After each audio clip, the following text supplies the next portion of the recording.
Hi friends, welcome back to our channel. ఈ రోజున వచ్చేసి మనకైతే మన తెలంగాణలో ఉన్న రైతులకైతే మరోసారి ఒక గుడ్ న్యూస్ అయితే ఉంది. దాంతో పాటు ఇంకో బ్యాడ్ న్యూస్ కూడా ఉంది. సో అదేంటంటే రైతులకి మీరైతే ఎప్పటినుంచో ఎదురు చూస్తున్న రైతు భరోసా డబ్బులనేది రైతుల ఖాతాలో డబ్బులు వస్తున్నాయని చాలా వరకు అయితే చెప్పడం అయితే జరుగుతుంది. దాంతోపాటు మన వీడియో కింద కూడా కొంతమంది అయితే కామెంట్ అయితే చేస్తారు. దానిపైన గురించి అయితే మనం అయితే మాట్లాడుకుందాం. డబ్బులు వస్తుందా లేదా, అలాగే వస్తే ఎంతమందికి వచ్చింది, దానిపైన కూడా మనం ఈరోజు ఈ వీడియోలో ఫుల్గా అయితే మాట్లాడుకుందాం. కాబట్టి వీడియోని మాత్రం ఎండ్ వరకు చూడండి. సో దాంతో పాటు చిన్న రిక్వెస్ట్ ఏందంటే వీడియోని మాత్రం మీరు లైక్ చేసి సపోర్ట్ చేస్తే ఇలాంటి ఇన్ఫర్మేషన్ మీకోసం నేనైతే తీసుకొస్తాను. ఇప్పుడైతే లేట్ చేయకుండా వీడియో అయితే స్టార్ట్ అయితే చేద్దాం.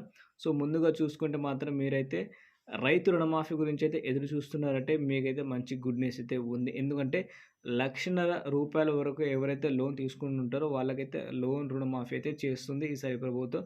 దాంతో పాటు 2,00,000 ఎప్పుడు చేస్తుందని మీకైతే డౌట్ అయితే ఉండొచ్చు. ఆ 2,00,000 డబ్బులు కూడా రైతులకి అయితే రుణమాఫీ అయితే చేయడానికి అయితే ప్రభుత్వం అయితే ముందుకొచ్చేసింది. ఇంకో 2 రోజుల్లో 2,00,000 రుణమాఫీ కూడా అయిపోతుంది. బట్ రైతు భరోసా ఎటు ఎళ్తుంది? దాంతో పాటు ఇప్పటికే మనం వానాకాలం పంట స్టార్ట్ అయ్యి చాలా రోజులవుతుంది. ఇప్పటిదాకా మనకైతే డబ్బులు లేదని చాలామంది అయితే చెప్పడం అయితే జరుగుతుంది. సో దీంతో పాటు మనకైతే వ్యవసాయ శాఖ తుమ్మల నాగేశ్వరరావు ఒక అప్డేట్ కూడా ఇచ్చారు.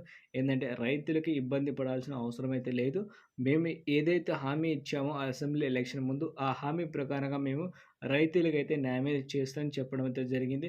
కాకపోతే ఇప్పుడు ప్రెజెంట్‌గా వచ్చేసి మేమైతే సర్వే మళ్ళీ చేపిస్తున్నాం. ఆల్రెడీ ఒక 5 జిల్లాల్లో సర్వే అయిపోయింది. ఇంకో 3 జిల్లాల సర్వే ఉంది. అది అవ్వగానే రైతుల ఖాతాలో ఏ విధంగా డబ్బులు ఇవ్వాలి అనేది మేమైతే క్యాబినెట్‌లో మాట్లాడుకున్న తర్వాత రైతులకు గూడా మేమైతే చెప్పి రైతుల ఖాతాలో డబ్బులైతే విడుదల చేస్తామని చెప్తున్నారు. కాకపోతే మనకైతే రైతు రుణమాఫీ ఈ ఆగస్టు 15 అయిన తర్వాత దాని తర్వాత దీనిపైన దృష్టి పెట్టి మేమైతే రైతులకైతే ఈసారి కూడా సాయం అయితే కట్టానికి అందిస్తామని చెప్పారు. బట్ రైతులు ఇప్పటికే లేట్ అయిందని చెప్తున్నారు. సో దీన్ని బట్టి చూసుకుంటే ఈసారి ఈ ప్రభుత్వం పైన చాలా అయితే వ్యతిరేకరాలైతే ఉన్నాయి. సో మీ అభిప్రాయం కూడా వీడియో కింద కామెంట్ అయితే చేయండి.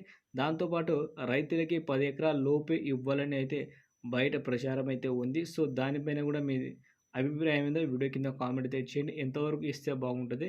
సో ఒక్కసారి మీరైతే కామెంట్ అయితే చేయండి. మనకైతే రైతు రుణమాఫీ అయిన తర్వాత రైతు భరోసా పైన అయితే వచ్చేస్తారు ఈసారి ప్రభుత్వం. సో వీడియో నచ్చితే లైక్ అండ్ షేర్ అయితే చేసేయండి.